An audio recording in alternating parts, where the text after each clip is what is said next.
সূরা আল আনআম আয়াত ১৬৫ মাক্কী। পরম করুণাময় অতি দয়ালু আল্লাহর নামে। ১। সকল প্রশংসা আল্লাহর জন্য, যিনি সৃষ্টি করেছেন আসমান ও জমিন এবং সৃষ্টি করেছেন অন্ধকার ও আলো। তারপর কাফিররা তাদের রবের সমতুল্য স্থির করে। ২। তিনিই তোমাদেরকে সৃষ্টি করেছেন কাদামাটি থেকে, তারপর নির্ধারণ করেছেন একটি কাল, আর তার কাছে আছে একটি নির্দিষ্ট কাল, তারপর তোমরা সন্দেহ করো। ৩। আর আসমানসমূহ ও জমিনে তিনিই আল্লাহ, তিনি জানেন তোমাদের গোপন ও প্রকাশ্য এবং জানেন যা তোমরা অর্জন করো। ৪। আর তাদের কাছে তাদের রবের আয়াতসমূহের কোনো আয়াত আসলেই তারা তা থেকে মুখ ফিরিয়ে নেয়। ৫। অতঃপর অবশ্যই তারা সত্যকে অস্বীকার করেছে যখন তা তাদের কাছে এসেছে। সুতরাং অচিরেই তাদের কাছে সে বিষয়ের সংবাদ আসবে যা নিয়ে তারা উপহাস করত। ৬।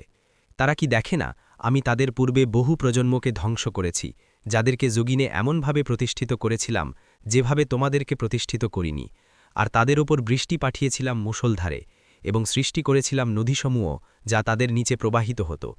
অতঃপর তাদের পাপের কারণে তাদেরকে ধ্বংস করেছি এবং তাদের পরে অন্য প্রজন্মকে সৃষ্টি করেছি।